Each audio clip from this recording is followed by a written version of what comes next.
이 시간 우리에게 주시는 하나님의 말씀은 이사야 40장 1절에서 11절의 말씀입니다. 구약성경 1014쪽입니다. 이사야 40장 1절에서 11절 말씀 봉독해 드리겠습니다. 너희의 하나님이 이르시되 너희는 위로하라. 내 백성을 위로하라. 너희는 예루살렘의 마음에 와 닿도록 말하며 그것에게 외치라. 그 노역의 때가 끝났고 그 죄악이 사함을 받았느니라. 그의 모든 죄로 말미암아 여호와의 손에서 벌을 배나 받았느니라 할지니라 하시니라. 외치는 자의 소리여 이르되 너희는 광야에서 여호와의 길을 예비하라. 사막에서 우리 하나님의 대로를 평탄하게 하라. 골짜기마다 도두어지며 산마다 언덕마다 낮아지며 고르지 아니한 곳이 평탄하게 되며 험한 곳이 평지가 될 것이요 여호와의 영광이 나타나고 모든 육체가 그것을 함께 보리라. 이는 여호와의 입에 말씀하셨느니라. 말하는 자의 소리여 이르되 외치라.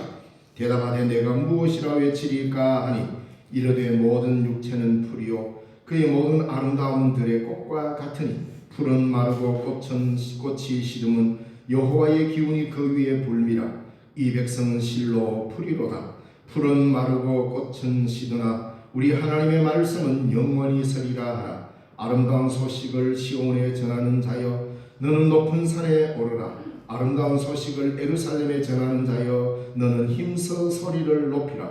두려워하지 말고 소리를 높여 유다의 성읍들에게 이르기를 너희 하나님을 보라 하라. 보라, 주 여호와께서 장차 강한 자로 임하실 것이요 친히 그의 팔로 다스리실 것이라.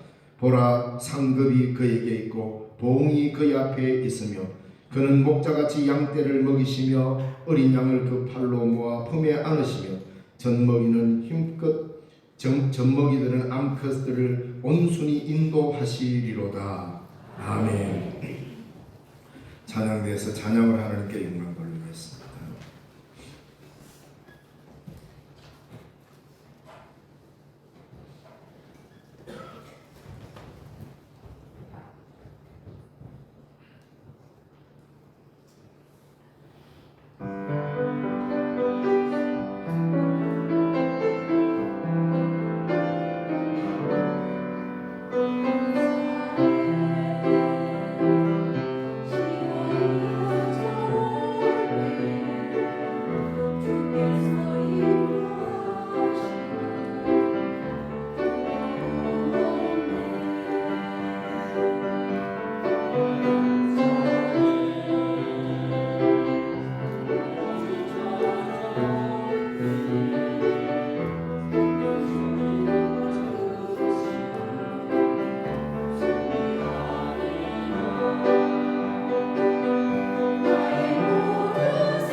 귀한 찬양 감사드립니다.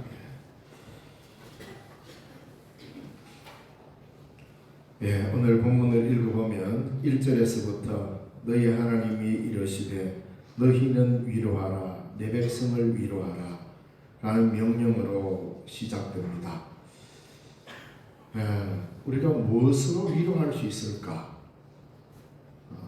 우리는 종종 내가 뭘 많이 가지고 있어야, 내가 위로할 만한 자격이 있어야 위로를 한다고 생각합니다. 근데 성경은 그런 이유를 설명하기 이전에 먼저 명령을 하십니다. 너희는 위로하라. 내 백성을 위로하라. 이 땅에는 이 땅에 지어진 모든 피조물, 모든 사람은 다 하나님의 백성들입니다. 그것을 인식하는 믿는 자가 있고 그것을 알지 못하는 자가 있을 뿐입니다. 그러므로 우리 교회는 오늘 이 시간 우리가 이 백성들을 향하여, 이 땅의 주의 백성들을 향하여서 어떻게 위로해야 할 것인가? 이게 숙제입니다. 너희는 이리 하기 때문에 위로하라 하지 않고 먼저 하나님이 위로하라고 먼저 말씀하시고 있습니다. 코로나라는 3년의 세월, 팬데믹으로 3년이나 지났고 올해부터 시작된 이제 엔데믹 시대 전환을 했지만 여전히 힘든 것은 마찬가지입니다. 그러다 보니 타격을 받지 않는 곳이 없었습니다. 우리의 생활 전반의 모든 곳이 다 코로나로 인하여서 타격을 받았습니다. 그 중에서도 교회는 말할 수 없는 타격을 받았습니다. 조사에 의하면 지금 한국 교회가 코로나 이전에 60에서 70% 정도밖에 회복이 되지 않았다고 합니다. 교인들의 모이는 숫자나 이런 것들이. 교회에 나오지 않고 집에 앉아서 영상으로 예배드리는 편리함을 맛보았기 때문입니다. 그것과 아울러서 함께 모이는 것이 그거 꼭 안 모여도 되는 거구나라는 이런 생각들을 가지게 되어버렸습니다.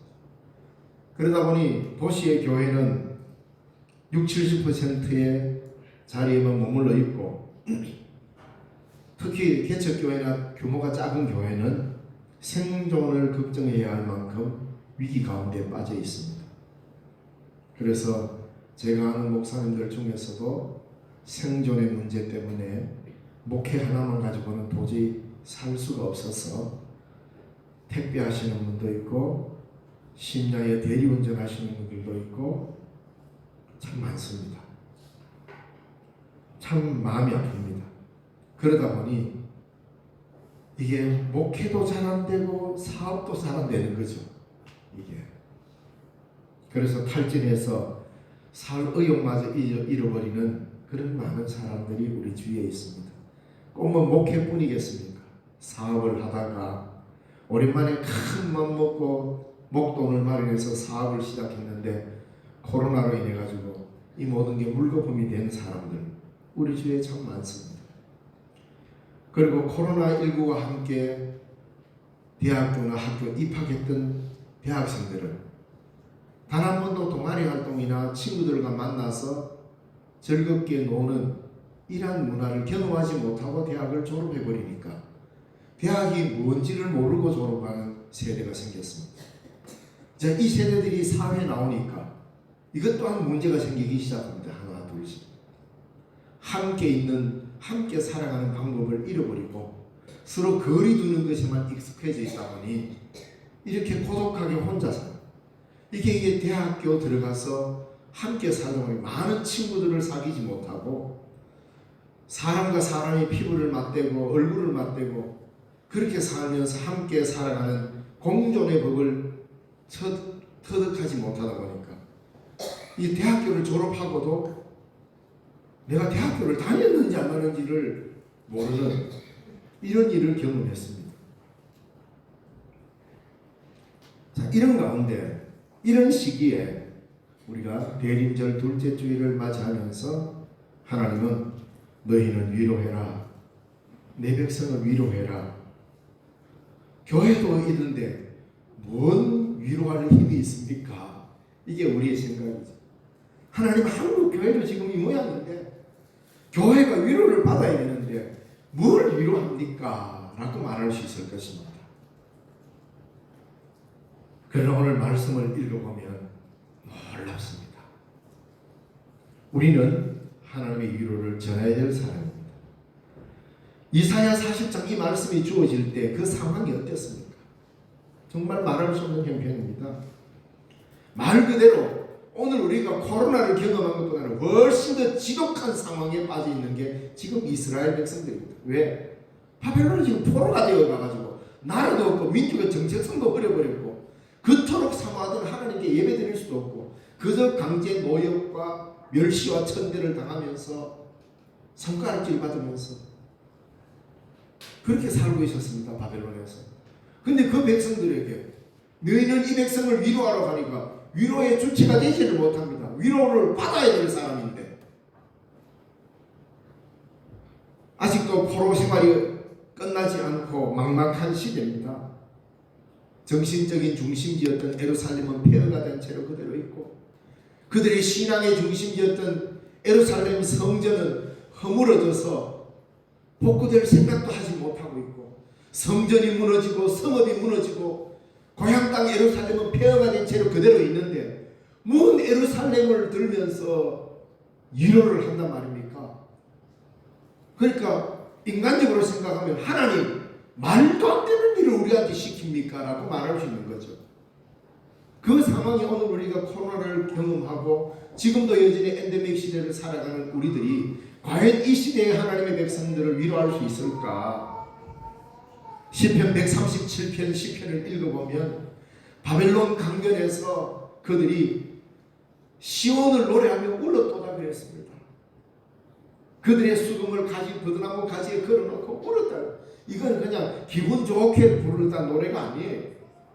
히브리인들 너희들 음주 가무 즉 노래를 참 잘한다며 한국 좀 뜯어봐라. 바벨론 사람들이 그래 하면 한국 안 부르면 맞아 죽는데 어떡합니까? 그래서 그들 보는 앞에서 예루살렘에서 시온에서 수금을 타며 불렀던 하나님을 향하여 불렀던 노래를 그들 앞에서 부르는 치욕을 감당하면서 그들은 노래를 불렀단 말입니다. 그러면서 그곳의 바벨론 강변에서 시온을 생각하며 울었다. 노래를 불러. 얼마나 막막한 상황입니까? 그 부르는 노래를 들으면서 그들은 하나님을 향한 노래인데도 바벨론의 사람들은 그 노래를 즐기면서 희희낙낙거리고 야따 노래 잘하네 이랬다 이 말입니다. 그럴 때마다 그들은 괴로워서 그들의 수금을 버드나무 가지에 걸어놓고 우리가 시온에서 이 노래를 불러야 되는데 얼마나 가슴 아픈 노래입니까? 그런 상황이 있습니다. 지금 그런 상황이 있는 백성들에게 너희는 위로하여라, 내 백성을 위로하여라 이렇게 말하고 있는 겁니다. 그리고는 너희는 예루살렘의 마음에 닿도록 말하며 그것에게 외쳐라.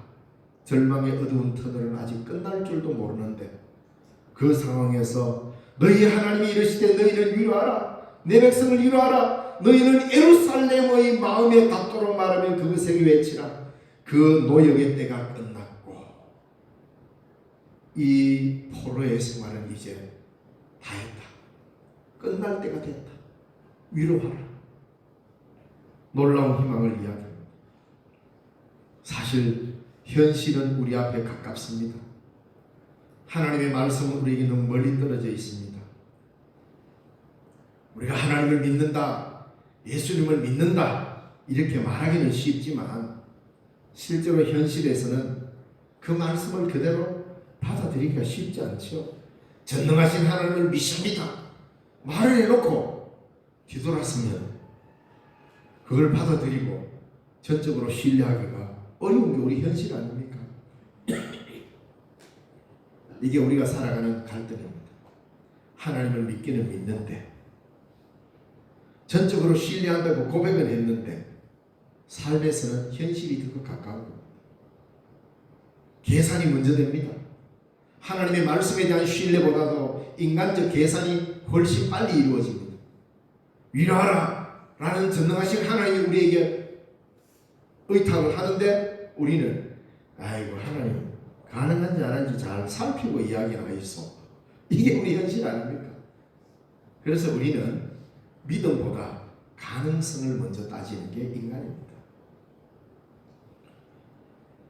이런 상황에서 하나님은 이사야 선지자에게 그 너에게 때가 끝났다.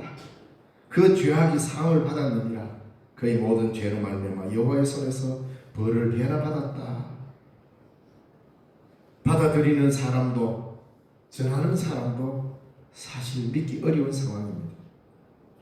자, 그런데 이름에도 불구하고 하나님이 전하라고 하시니까 선지자는 내가 판단해서 가능한 말만 하는 게 아니라 하나님의 말씀을 전해야 하니 그걸 전하는 게 사명자. 이게 선지자. 오늘 우리가 이 시대에 선지자적 사명을 감당한다는 것은 내가 계산해가 판단해보고 이게 이러면 될 것 같다 해서 하는 게 아닙니다. 하나님이 하라니까. 모든 상황은 불가능해 보이고 도무지 이 말을 해도 받아들이지 않을 것 같지만 하나님이 외치라, 하나님이 전하라 하니까 전하는 겁니다. 우리는 이 세상을 향하여 희망을 선포합니다. 하나님의 때를 이야기합니다. 하나님 향해 소망을 가집시다. 이야기하는데 세상 사람들이 니나 잘해라 이러면은 그만 주눅이 들어버려요. 니나 잘해라. 지금 교회 꼴이 그 모양인데 뭐 우리 보고 잘 살아라 힘을 내라 말을 하냐 이래 이야기하면 무슨 말 하겠습니까? 그러네 하면 또다시 우리의 눈이 우리의 현실을 바라보면 전할 수가 없습니다. 선지자적 사명을 감당한다는 것은 현실과 상황을 계산해서 거기에서 나온 답을 찾는 사람이 아니라 하나님이 내게 말씀하라고 하면 계산 여부를 떠나서 왜? 하나님이 전하라고 하시고 하나님이 일을 하시겠다고 하니 전하는 겁니다. 그래서 교회는 내일 아침 당장 교회 문을 닫는 한이 있더라도 이 세상을 향하여서 복음을 전하고 희망을 전하는 게 교회입니다. 그게 선지자적 사명을 감당하는 겁니다. 야, 우리처럼 이 교회 누가 오겠노? 이런 교회 누가 오겠노? 상황은 절망입니다. 그러면 아무것도 못합니다. 선지자는 그렇게 사는 게 아니었습니다. 바벨론 그 포로 생활에 극한의 어려움 속에서 위로의 말씀을 전한다. 바벨론 사람들이 듣고 그 포로가 되어가 있던 이스라엘 백성들이 그 말을 들을 때 뭐라고 했습니까? 야, 지금 우리 형편을 봐라. 근데 모든 사람들은요 가능성을 붙잡고 실험합니다.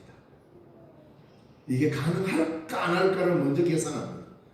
그럼 가만 보면 예수님께서 기도도 그렇게 해요. 기도도 이렇게 기도하면 하나님이 들어주실 가능성이 있을까 없을까 먼저 타진한 다음에 기도합니다. 그럼 예수 믿어요? 우리는 인간적 가능성을 먼저 앞에 내놓고 일을 시도합니다. 이러니 하나님의 역사를 경험할 수 없죠. 그러니 세상을 위로할 수 없습니다. 믿음은 절대적인 것입니다. 남들이 욕을 하더라도 네 형편이나 알아라 이 사람아. 지금 너희들은 포로야 주제에. 포로 주제야. 새끼 먹고 살기도 힘든 주제고 맨날 압박받는 주제에 뭘 위로한단 말이고 이래 말함에도 불구하고 하나님은 그들에게 말합니다. 내 백성을 위로하라. 우리가 분명히 기억해야 할 것은 우리가 구원받은 것도 우리의 의로움 때문에 받은 게 아니지. 우리의 행위에 의해서 구원받은 게 아닙니다. 내가 구원받을 가능성을 어느 정도 갖고 있었기 때문에 하나님이 우리를 구원해 주신 게 아닙니다. 구원받을 자격이 있어서가 아닙니다. 우리는 본질상 진노의 자녀일 뿐입니다. 그런데 하나님은 우리를 긍휼히 여겨주셔서 연약한 가운데 우리를 구원해 주셨습니다. 그래서 사도 바울은 로마서 5장에 이렇게 말합니다. 우리가 연약할 때, 아직 죄인 되었을 때, 하나님과 원수 되었을 때, 그때 하나님께서 예수 그리스도를 우리에게 보내십니다. 우리가 아직 연약할 때, 아직 죄인 되었을 때, 하나님과 원수 상태에 빠져 있을 때에 하나님이 우리를 구원하시려고 그리스도를 보내셨다라고 말해요. 구원받을 여지가 그 어디도 없었습니다. 그런데 하나님은 우리를 구원해요. 이렇게 구원받은 우리, 인간의 가능성에 기대어 구원받은 게 아닙니다.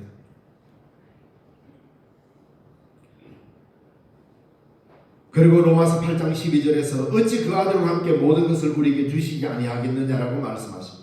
우리가 사랑을 받고 위로를 받을 이유는 그분이 위로의 하나님이시기 때문에 위로를 받고 위로해 줄 수 있는 것입니다. 자, 그러면서 이사야 선지자는 두 번째 말씀을 우리에게 외칩니다. 3절에서 4절에 보니까 3절에서 먼저 뭐라고 말합니까? 외치는 자의 소리여 이르되 너희는 광야에서 여호와의 길을 예비하라. 사막에서 우리 하나님의 대로를 평탄케 하라.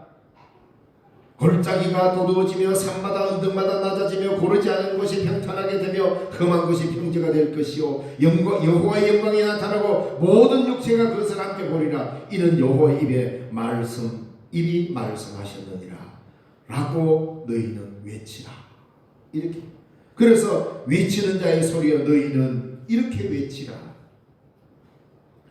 하나님께서 오실 수 있도록 마음의 길에 장애물을 치우고 깨끗하게 정리하며 평탄하게 하라는 것입니다. 사막에서 광야에서 길을 내라는 거예요. 하나님의 대로를 수축하라는 거예요. 하나님을 맞이하는 마음의 준비를 하라는 겁니다. 곧 너희들은 포로에서 해방되어서 예루살렘으로 가게 될 것인데 이스라엘 백성들이 홍해를 가르고 광야길을 걸어서 가나안 땅으로 가듯이 이제는 또 다른 출애굽의 역사가 일어날 것이니 이 사막에서 길이 내어질 것이고 광야가 길이 나고 여호와의 길이 나게 될 것이다. 이 이야기를 하라는 거예요. 그러나 지금 상황은 완전히 절망적인 상황입니다. 언제가 해방될지도 모를 상황입니다. 여전히 바벨론 사람들에게 있어서 놀이객감으로 전락해서 노래나 부르고 있어야 될 8장대. 이 노래가 이 위로가 가능이나 하겠습니까? 그런데 하나님은 이사야에게 이 말씀을 외치라고 말합니다. 외치라는 겁니다. 5절 말씀에서 약속한 대로 여호와의 영광이 나타나고 모든 육체가 그것을 함께 보리라. 이는 여호와의 입이 말씀하셨느니라. 사실 우리는 전능하신 하나님의 능력을 믿습니다. 그리고 그분이 하신 말씀이 반드시 그 뜻대로 이루어질 것도 믿습니다. 비록 지금은 힘들고 어려울지라도 하나님의 뜻은 반드시 이루어질 것이라는 것을 믿습니다. 그러나 우리가 사는 세상은 힘들고 눈앞에 보이는 현실은 암담하기 거지없습니다.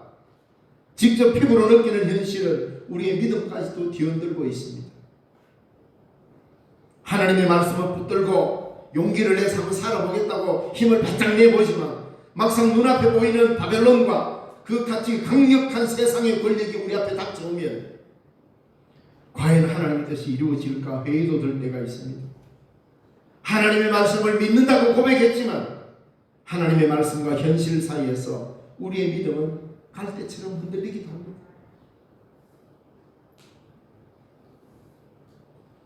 바로 이렇게 이런 현실에 살아가는 우리들에게 또다시 말씀이 외쳐집니다. 6절 말씀에 말하는 자의 소리여 이르되 외치라. 말하는 자의 소리여 이르되 외치라. 대답하되 이런 상황에서 내가 무엇을 외치니까? 무슨 말을 해야 합니까? 이런데도 외쳐야 합니까? 이 말입니다. 대답하되 내가 뭘 외치니까? 외칠 근거가 있어야 외치지 뭘 외치니까? 이 말입니다. 그리하니 이르되 모든 육체는 풀이요 모든 아름다움 들이 꽃과 같다. 풀은 마르고 꽃은 시들면 여호와의 기운이 그 위에 불미라. 이 백성은 실로 풀이로다. 풀은 마르고 꽃은 시드나 우리 하나님의 말씀은 영원히 서리라 하라. 이렇게 외치라 그랬습니다. 우리는 가능한가 불가능한가 계산하는 것이 매우 빠릅니다. 인간의 일이면 그럴 수 있지만 하나님의 말씀 앞에서는 그럴 수 없습니다. 우리가 가능하다고 판단하기 때문이 아니라 하나님이 그렇게 외치라 하기 때문에 외쳐야 되는 겁니다. 우리가 밖에 가서 전도하는 것도 마찬가지입니다.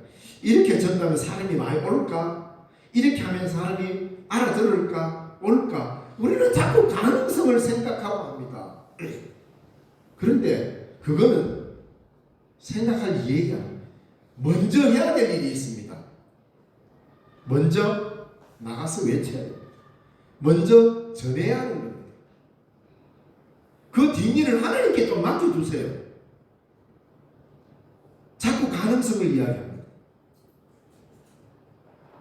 하나님이 내 기도 들어주실까? 가능성을 이야기합니다. 가능성을 말하기 전에 먼저 기도부터 하십시오. 그런 거 아니에요? 이 외치면 들어줄까? 무슨 근거로 외칠까? 가능성을 갖고 인간적 판단을 먼저 앞세우는 것은 복음이 아닙니다.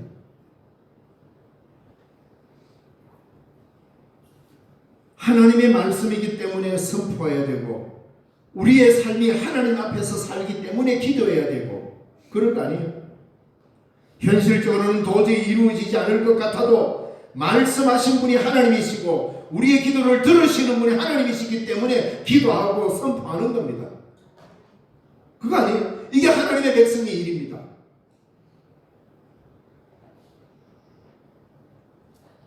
믿음이란 그 내용의 가능성 때문에 받아들이는 것이 아닙니다. 하나님의 말씀이기 때문에 믿는 것이고 그것이 참된 믿음이죠. 그러므로 선지자가 외치는 게 뭡니까? 우리 하나님의 말씀은 영원히 서리라. 푸른 마르고 꽃은 시듭니다. 이 말은 뭡니까? 이 세상의 모든 피조물은 한계성을 갖고 있습니다. 하나님의 기운이 불 때 이들은 시들고 떨어집니다. 영원한 것이 없습니다. 그러나 하나님의 말씀만이 영원합니다. 그렇기 때문에 한계 상황 속에 살아가는 인간에게 하나님의 영원한 말씀을 선포하라고 말합니다. 선포하는 그 자신도 한계성 안에 있습니다. 듣는 자도 한계성 안에 있습니다. 그러므로 가능성을 따지고 전하지 말라는 겁니다. 인간의 가능성 대단한 것 같지만 별거 아닙니다. 자, 이렇게 했을 때 저 사람이 받아들일 것이다 라고 가능성을 딱 판단했을 때 예를 들어서 99.99%의 가능성이 있다고 칩시다. 했어요. 그건 우리의 가능성일 뿐입니다. 하나님의 말씀을 의지한 게 아니기 때문에 인간의 99.9%의 가능성은 사실상 휴지쪽 아닙니다. 왜? 푸른 마르고 꽃은 시듭니다. 너희가 그토록 신뢰하는 가능성, 너희가 그토록 신뢰하는 인간의 감정과 가능성 시들고 마른다 이 말입니다. 그 가능성에 우리가 그때여서 하고 안 하고를 결정하겠습니까? 한국교회가 그 가능성을 붙잡고 전하고 기도하고 하겠습니까? 그건 교회가 아닙니다. 그건 말씀을 붙잡은 선지자의 일도 아니고 하나님의 백성의 일이 아니란 말입니다. 우리는 가능성에 기대고 가능성을 붙잡을 때 될 것 같고 희망차고 기분이 업되고 놀라운 일이 벌어질 것 같은 환희의 기쁨을 맛봅니까? 푸른 마르고 그 환희의 가능성의 꽃은 시들을 뿐입니다. 전혀 불가능할 것 같은 믿음, 하나님의 말씀, 그것이 영원히 서서 우리를 인도할 것입니다. 이걸 믿는 사람들이 그리스도인입니다. 그렇기 때문에 우리는 위로를 전하는 겁니다. 이 세상을 향하여서 니나 잘해라 그러고 니나 잘 믿어라 그러는 세상을 향하여서 그럼에도 불구하고 우리는 그 항거해오는 항거를 물리치고 하나님의 말씀을 전적으로 신뢰하면서 현실은 암담하고 현실은 저항해오지만 저항하는 현실도 가능성으로 믿는 현실도 우리에게 기쁨을 주는 깊은 가능성도 다 시들고 말할 뿐입니다. 여호와의 말씀만 영원히 섭니다. 이 믿음으로 우리는 세상을 이기고 나가야 하는 것입니다. 이 믿음이 우리의 믿음 아닙니까? 믿음이란 그 내용의 가능성을 받아들이는 게 아닙니다. 하나님의 말씀이 영원히 선다라고 하는 그 신뢰를 가지는 것입니다. 이제 하나님께서 네 번째 외쳐야 할 말씀을 우리에게 줍니다. 9절 말씀에 보니까 아름다운 소식을 시온에 전하는 자여 너는 높은 산에 오르라. 아름다운 소식을 예루살렘에 전하는 자여 너는 힘써 소리를 높이라. 두려워하지 말고 소리를 높여 유다의 성읍들에게 이르기를 너희 하나님을 보라. 너희 하나님을 보라라고 외쳐라. 이렇게 이야기하고 있습니다. 바벨론 포로 한가운데서 바벨론 강변에서 바벨론 사람들의 놀이객감처럼 되어 살아가는 그 불행한 삶 속에 사는 사람들에게 이렇게 외칩니다. 너희 하나님을 보라. 막막하죠. 하나님이 살아 계셨는데 왜 우리가 이 모양이 이 꼴이 되었습니까? 얼마든지 불평할 수 있죠. 그런데 그 포로 상황에서 너희 하나님을 보라고 외칩니다. 풍랑이는 바다 위를 걷다가 풍랑만 바라보다가 물에 빠진 베드로를 잘 기억할 겁니다. 우리가 살아가는 현실, 풍랑이라는 바다라는 이 현실, 이 환경을 보면 그 환경 속에 빠져갈 수밖에 없습니다. 그러나 주님을 바라보면서 베드로는 손을 내밀었습니다. 주님이 그를 잡아 이끌어 올렸습니다. 그래서 두려워하지 말고 외치라고 말합니다. 너희 하나님을 보라. 간단합니다. 어렵지 않습니다. 헷갈리지도 않습니다. 결국 궁극적으로 우리가 세상에 외쳐야 될 게 뭡니까? 딱 한마디입니다. 하나님을 보라. 이 말로 위로를 전하라는 겁니다. 그럼 뭡니까? 하나님을 바라보기 위해서 말씀을 읽게 되고 말씀을 듣게 되고 기도하게 되고 하나님 앞에 엎드리니까 거기에서 살 길을 찾는다는 말. 하나님을 보라. 보라, 주 여호와께서 장차 강한 자로 임하실 것이요 친히 그의 팔로 다스릴 것이라. 보라, 상급이 그에게 있고 보응이 그의 앞에 있으며 그는 목자같이 양떼를 먹이시며 어린 양을 그 팔로 모아 품에 안으시며 젖먹이는 암컷들을 온순히 인도하시리로다. 하나님을 바라볼 때에 하나님과 함께 길 가는 인생이 되는 겁니다. 하나님은 우리에게 주시고자 하시는 광야의 길을 내시고 사막의 길을 내게 하시는 분은 하나님이십니다. 그 길을 걷게 하실 분이 누구냐? 하나님이라는 말입니다. 이사야 선지자가 그들을 이끌고 가는 게 아닙니다. 너희는 하나님을 보라.